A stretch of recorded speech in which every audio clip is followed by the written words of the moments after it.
সুপ্রিয় দর্শক, green world চ্যানেলে আপনাকে জানাই স্বাগত। থাম্বনেল এবং টাইটেল দেখে বুঝতে পেরেছেন কোন গাছের ভিডিও করছে। হ্যাঁ বন্ধুরা, ঠিকই ধরেছেন, এটা হচ্ছে স্টার ফ্রুট।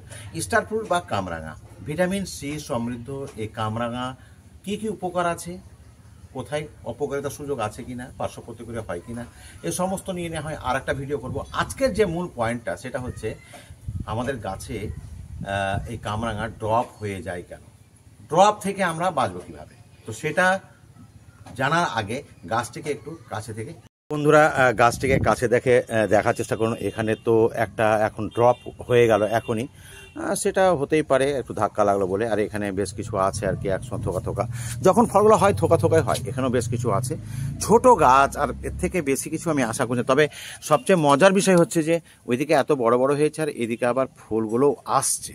এই যে, তো এটা আসার জন্য আমি সব খাবার দিয়েছি এবং কোনোটা আবার নতুন করে এই যে আমার দেখতে পাচ্ছেন ধরছে, দূর থেকে দেখতে পাবেন না বলে কিছুটা আবার এই ডালগুলোতেও আছে।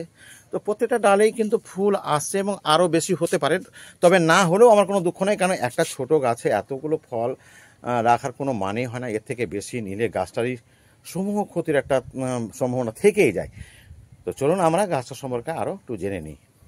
তো বন্ধুরা, গাছটিকে কাছে থেকে আপনারা দেখলেন যে এখানে বেশ কিছু ফল, মোটামুটি 20-25টা ফল আমার কাছে আছে এবং ছোট ছোট ধরছে। সবচেয়ে বড় কথা যে এই মুহূর্তে কিন্তু আমার গাছে ফুল আসছে।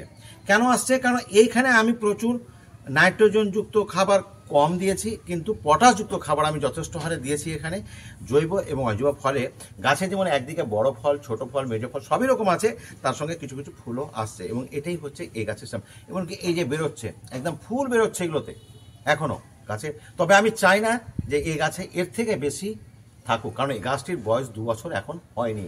প্রথম বছরে মাত্র দুটো না কটা মাত্র হয়েছিল, মানে বেশিরভাগই ড্রপ হয়েছিল। এই বছর কিন্তু এই কটা হয়েছে এবং আগামী বছর আরও বেশি হবে। গাছের বয়স 3 থেকে 4 বছর হতে গেলে বা 4-5 বছর হলে প্রচুর পরিমাণে আপনার ফল থাকবে। যে প্রশ্নটা নিয়ে আমাদের সমস্যা সেটা হচ্ছে ফুল আসছে, ফল ড্রপ হয়ে যাচ্ছে, ফুল ড্রপ হয়ে যাচ্ছে। কেন হয় জানেন? একটু সচেতন হবে। মাটিটা তো অবশ্যই আপনাকে 10 মাটির সঙ্গে কম্পোস্ট, বালি, কোকোপিট এসব দিয়ে করবেন, কারণ একটুখানি ময়েস্ট পছন্দ করে, জল জমা জল নয়, তবে ময়েস্ট পছন্দ করে, এই জন্য কোকোপিটটা অবশ্যই দেবেন। টবটা যত বড় নেবেন ততটাই ভালো, কারণ এই গাছ বহু বছর বাঁচে, বহু বর্ষজীবী গাছ। তাই প্রতি বছর যে আপনাকে রিপোর্টিং করতে হবে এমনটা নয়। কাজেই টবটা কমপক্ষে 10 ইঞ্চি থেকে শুরু করবেন, 12 ইঞ্চি, 15 ইঞ্চি এবং এমনকি 20 ইঞ্চি, 24 ইঞ্চি যত বড় হবে ততই ভালো হবে গাছের সাইজ অনুযায়ী। ঠিক আছে, এবার আমরা ভাববো ফুল ড্রপ বা ফল ড্রপ কেন হয়। দেখুন, গাছে জল নেই, বেশি করে জল দিয়ে দিলাম, তাহলে জল বেশি হবে, গাছের বোটাগুলো একটু প্রসারিত হবে, জল স্ফীতি ঘটবে। আবার দেখা গেল দুদিন আপনি খেয়াল করেনি, জল শুকিয়ে গেছে, তখন ওটা সংকোচন হবে, জলের ক্রাইসিস হবে, ল্যাক অফ ওয়াটার তৈরি হবে। এই সংকোচন পোষণের ফলে কিন্তু বেশিরভাগই ফল এবং ফুল ড্রপ হয়। তো এখন কথা হচ্ছে, আপনি কি গাছের তলায় সবসময় বসে থাকবেন? সেটা তো সম্ভব নয়। তাহলে এই জল নিয়ন্ত্রণটা করবে কে? এই জল নিয়ন্ত্রণ যেটা করবে সেটা হচ্ছে বোরন এবং জিঙ্ক। এখন বোরন এবং জিঙ্ক যুক্ত আপনি যদি মাইক্রোনিউট্রিয়েন্ট বা অনুখাদ্য দিতে পারেন, তাহলে আপনার কাম তামাম, মানে হয়ে গেছে। যদি আপনি মনে করেন না অনুখাদ্য দেবো না, জাস্ট আমি বোরন আলাদা দেবো, জিঙ্ক আলাদা দেবো, তাহলে আপনি দেখুন, আপনাকে আমি দেখাবার চেষ্টা করছি। এটা হচ্ছে জিঙ্ক কাম দেখা যাচ্ছে টোটালস কোম্পানির, এটা দিতে হবে। এটা কিভাবে দেব আপনারা দেখুন। এরকম গাছের জন্য মোটামুটি এটা কিন্তু সাদা রঙের হয়, এই যেরকম হাফ চামচের মতন আমি এটা 4 সাইডে দিয়ে দিলাম। কি দেবো? আর দেবো আমি বোরন আমার কাছে 2 রকম আছে। এটা যেমন আমার ইফকো কোম্পানির বোরন আছে, যে লেখাই আছে এখানে, পরিষ্কার দেখতেই পাচ্ছেন।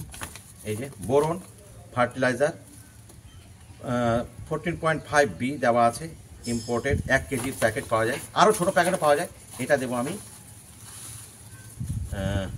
4 সাইডে। এটাও কিন্তু সাদা, এটা একটু ডাস্ট হয়, ঠিক আছে। এটা আরও একটা মোডে পাওয়া যায়, হয়তো আপনাদের দেখিয়ে দেওয়া ভালো। এটাও কিন্তু আমার বোরন, এটা এই যে বোরন 20%, এটা ওটা 14.5, যেটাতে খুশি সেটা দেবেন। আর এই যে ফল, এই ফলটাকে ধরে রাখার জন্য একটা শক্তির প্রয়োজন আছে। শক্তি কীভাবে দিতে পারবো আমরা? সেটা হচ্ছে এই যে হিন্দিতে লেখা আছে ঊর্জা, এটা থাকলে খুব ভালো হয়। যদি না থাকে কোনো ব্যাপার নয়, আপনি এমনি অন্য খাবার যেগুলো আছে সেই খাবারই দেবেন। এই যে ঊর্জা, এইটা এই খাবারটা দিয়ে সুন্দর করে, আর সবটাই যেহেতু অর্গানিক, আপনার কোনো সমস্যা নেই, একটু ভালো করে মাটির সঙ্গে মিশিয়ে দিতে হবে। মাটির সঙ্গে মিশিয়ে দিই, আর জলটা একটু দেখে শুনে দেবেন।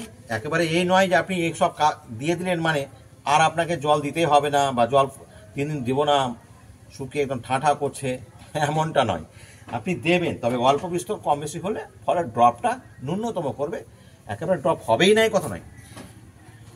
আমার কাছে একটা মিক্সড খাবার আছে, এবং এই খাবারটা আপনি আমাদের মালদা জেলার সুজাপুরে টিঙ্কু সাহেবের যে খুশবু নার্সারি আছে, সেই খুশবু নার্সারিতে পেয়ে যাবেন। মিক্সড খাবার মানে সিংকুচি, বোন্ডাস, নিমফল, ব্লাড সিউইট, বিভিন্ন রকম জিনিস দিয়ে করেছে। এটা দিতে পারলে তো খুবই ভালো হয়, সোনাই সোহাগা। আমি এটাও একটু দিয়ে দিলাম এই গাছটাতে, গাছ এতটুকু। গাছ অবশ্যই রোদে রাখবেন দাদা, আর নিয়মিত ভিডিও দেখবেন। দেখবেন অনেক কিছু শেখার ব্যাপার থাকে। গাছ, একটা গাছ সম্পর্কে জেনে নিলে মানে আপনি পুরো বাগানই হলেন তা নয়, প্রত্যেকটা গাছ সম্পর্কে আপনাকে স্টাডি করতে হবে, জানতে হবে। এই ফলটা আমার ধাক্কা লেগে পড়ে গেল, ম্যাচুর হয়নি, তারপরেও কী করবো, কিছু করার নেই, প্রকৃতির নিয়মও পড়ে, এমনিও পড়ে, এরকম সাইজ। তাহলে বন্ধুরা আর নতুন কিছু বলছি না, আজ এখানেই শেষ করছি। ভালো থাকুন, সুস্থ থাকুন, কথা হবে পরবর্তী ভিডিওতে নতুন কোনো গাছ নিয়ে, নতুন কোনো তথ্য নিয়ে। যারা সাবস্ক্রাইব করেন সাবস্ক্রাইব করে নেবেন। আজ এখানেই শেষ করলাম, ধন্যবাদ।